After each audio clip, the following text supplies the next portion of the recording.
Fala galera, tudo bem? Felipe Moraes aqui, sócio-diretor da FM Consultoria, especialista em branding, inovação, planejamento, comportamento, posicionamento de marca. Hoje eu vou fazer um vídeo, ele vai ficar um pouco mais extenso, tá?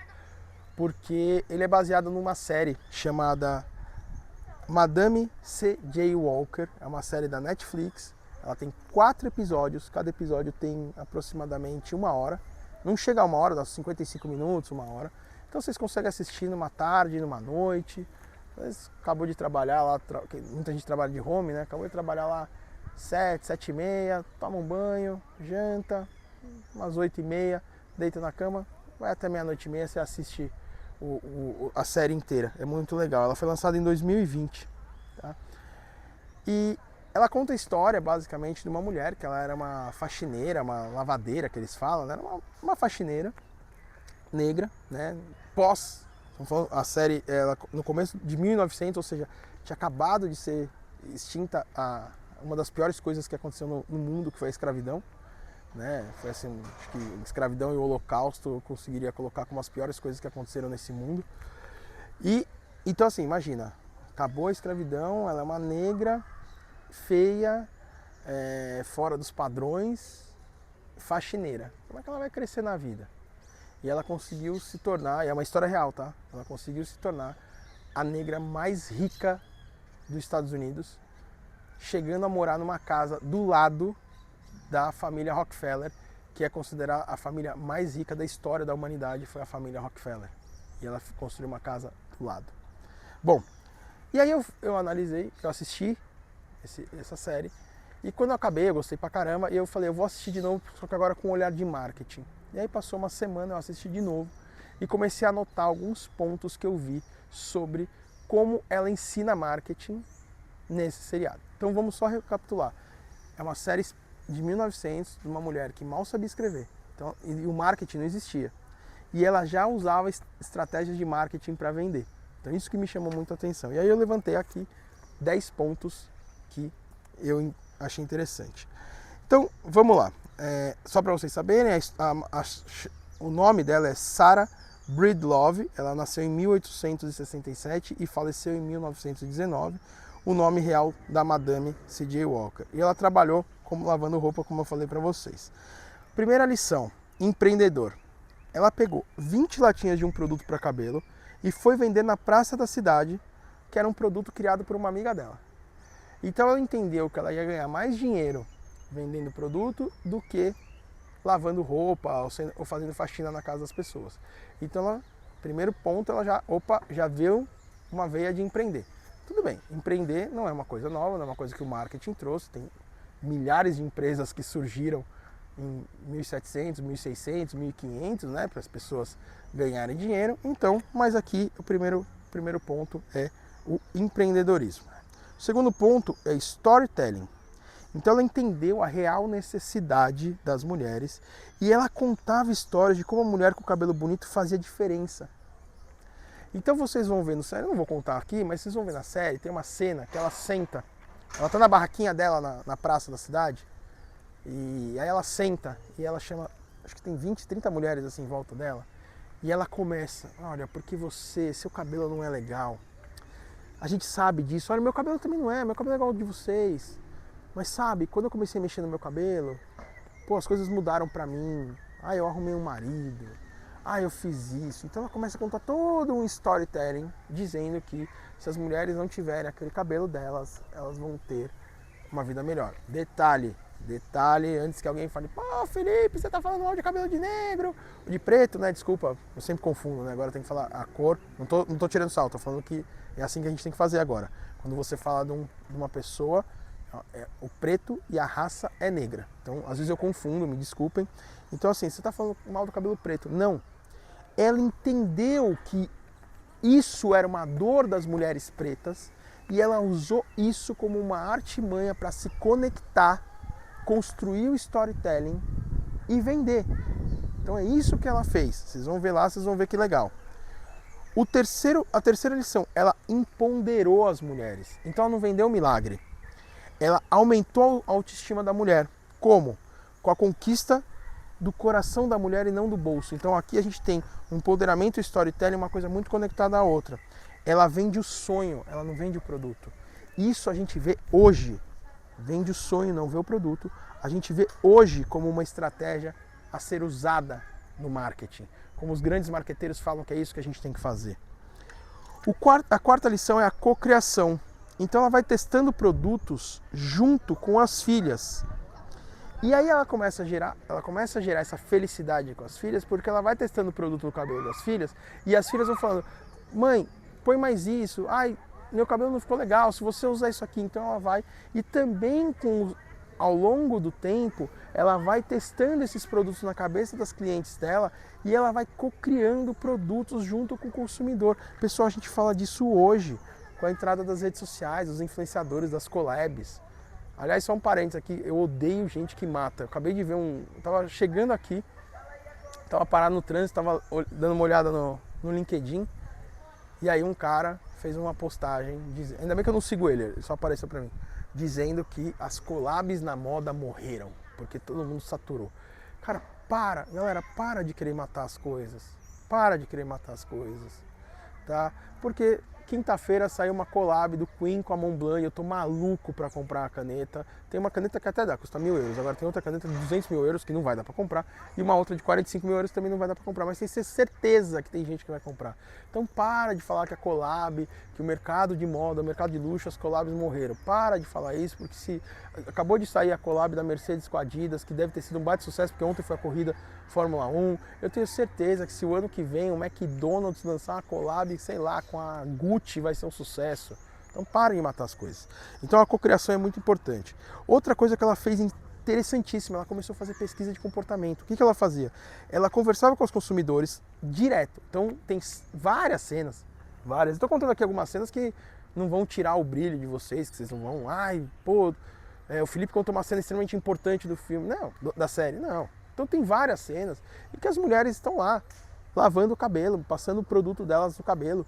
Né? A Madame C.J. Walker chegou a contratar uma galera para fazer isso, então tem cenas assim, ela numa baita de uma casa, isso também é uma coisa legal, ela comprou uma baita de uma casa, então ela trazia as pessoas para esse ambiente da casa gigantesca, chique, e falava, olha, você pode conquistar isso, porque eu conquistei, eu vim do zero e conquistei, por que você não? Então isso ela usava também como storytelling legal. E aí, olha que bacana, ela pegou essa pesquisa de comportamento, então você tinha várias e várias mulheres passando no cabelo, né, o produto, e ela chegava uma por uma e ia falando, olha, o que você está achando?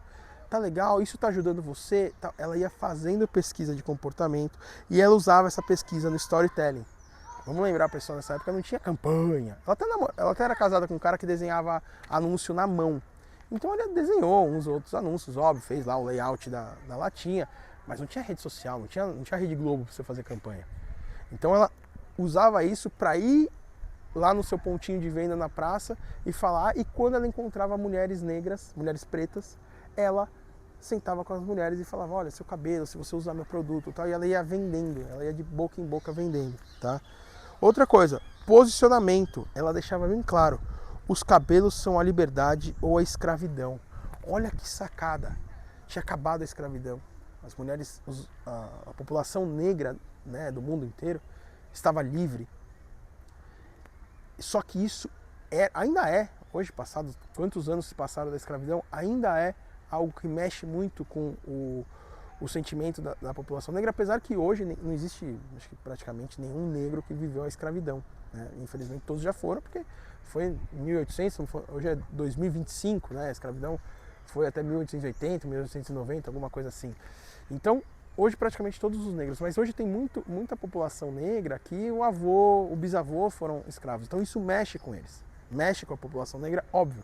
Então olha a sacada que ela trouxe. Ela é uma negra, uma preta, falando com mulheres pretas, falando sobre os cabelos são liberdade e escravidão. Ela não tá criando a conexão, olha, se você não tiver o cabelo bonito você vai ser escrava de novo, não é isso.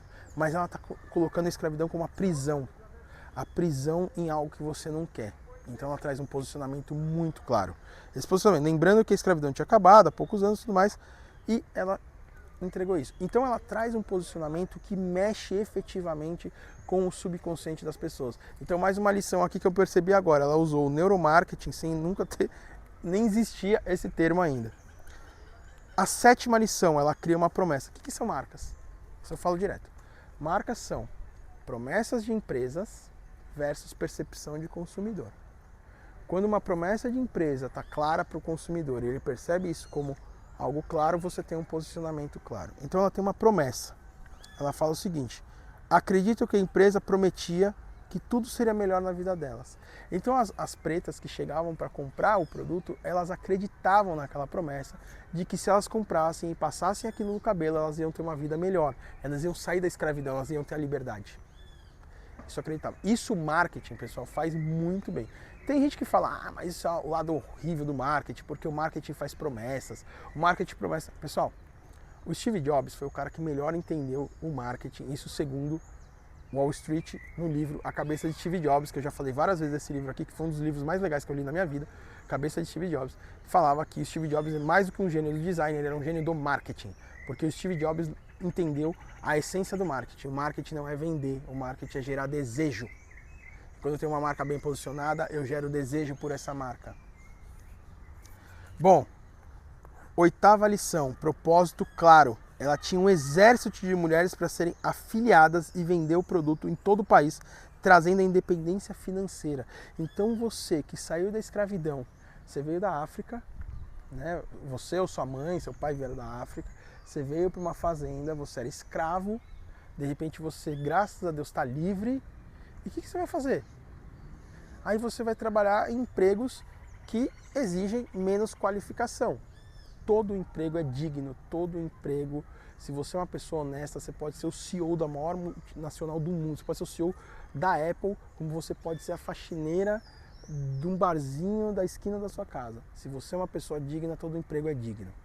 Mas existem empregos que precisam de mais qualificação e empregos que precisam de menos qualificação. Então o que ela fez? Ela virou e falou assim, você quer mesmo largar você sai de uma fazenda que você era obrigado a trabalhar para voltar para essa fazenda para ganhar um salário pequenininho para trabalhar para a mesma coisa? Não, você tem a sua independência financeira. E ela formou muita gente rica, porque os afiliados dela começaram a ganhar bastante dinheiro e começou a fazer muita gente rica. Então ela conseguiu usar isso como um propósito claro da marca e transformar isso em algo também como uma campanha. Porque quando a gente fala de marketing, pessoal, tudo está tudo muito interligado. Você não faz a promessa, a propósito, a percepção, o posicionamento. Você faz tudo interligado. 9ª lição, ela tinha uma missão muito clara. Era priorizar a mulher, era fundamental, tanto consumidora como funcionárias. Então só trabalhava a mulher para elas.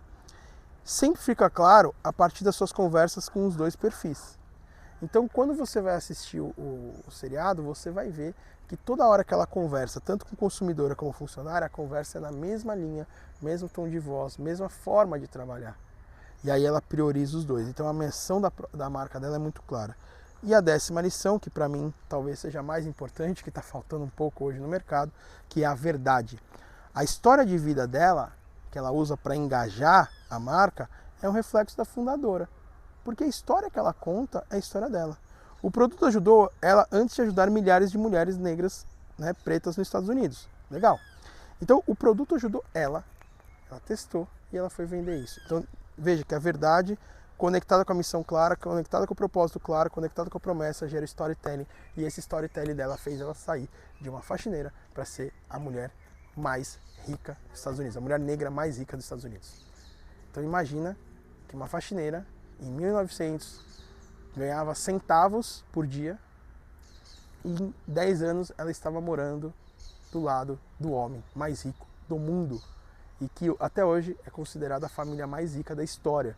Porque o que eles tinham de patrimônio na época, aproximadamente 400 milhões de dólares, hoje você fala assim, pô, mas 400 milhões de dólares, quantos caras hoje, quantas famílias hoje não têm essa fortuna? Sim, só que se você pegar os 400 milhões de dólares, o poder de compra daquela época, vezes hoje, eles têm uma fortuna de trilhões. Que talvez hoje o Elon Musk chegue num 1 trilhão de faturamento dele, pessoa física. Talvez, pelo movimento que ele fez com a Tesla, que até o momento que estamos gravando esse podcast não foi aprovado, mas deve ser aprovado.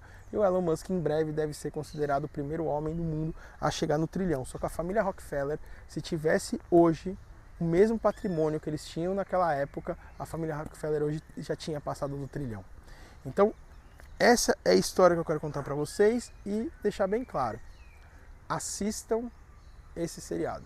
Se você trabalha com marketing, com vendas, com inovação, com planejamento, com brand, com estratégia, se você trabalha no universo do marketing, ou até usando aqui o nome do site que eu mais gosto do meu amigo, se você trabalha no mundo do marketing, não especificamente no portal, mas nesse universo que envolve o marketing e o varejo, você tem que assistir. E aí eu vou dar uma dica para vocês fazerem igual eu fiz. Assistam, beleza? Passe uma semana, 10 dias, voltem e falem, agora eu vou assistir com um olhar de estrategista. Se você é uma mulher, estrategista. E aí você pega um papel e uma caneta e faça igual eu fiz. O que eu fiz? Eu anotei, criei um PowerPoint, criei uma apresentação em Keynote, depois gerei um PDF, disponibilizei isso nas minhas redes sociais, isso está disponível no meu LinkedIn, só que eu fiz isso em 2020, 2021, eu lembro que estava no meio da pandemia. Eu assisti tudo isso, assisti no sábado e na semana seguinte assisti no outro sábado, a gente não podia sair de casa, então era tudo que dava para fazer. E eu tenho isso disponibilizado, se você quiser, o meu e-mail é felipe@felipemorais.com. Você pode me mandar um e-mail que com o maior prazer do mundo eu te encaminho esse PDF, mas basicamente o PDF inteiro eu falei aqui. E também não deixem de me seguir no Instagram, é o @felipemorais2309, tá? Porque eu estou usando o meu Instagram desde o ano passado, eu tomei a decisão do meu Instagram ser 90% do meu Instagram é profissional. Então vocês vão ver lá, vocês vão ver os cortes do podcast, vocês vão ver matérias que eu vi e postei, vocês vão ver vídeos que eu tive uma ideia e parei o carro, liguei a câmera e fiz um vídeo sobre algum tema, alguma coisa, pesquisas, enfim, vocês vão ver muita coisa de marketing. De vez em quando lá vocês vão ver alguma coisa do meu São Paulo, alguma coisa da minha família, principalmente em stories, tá? Em feed, basicamente meu feed, ele é tomado por marketing digital. Espero que vocês gostem e assistam esse seriado, porque ele é muito bom.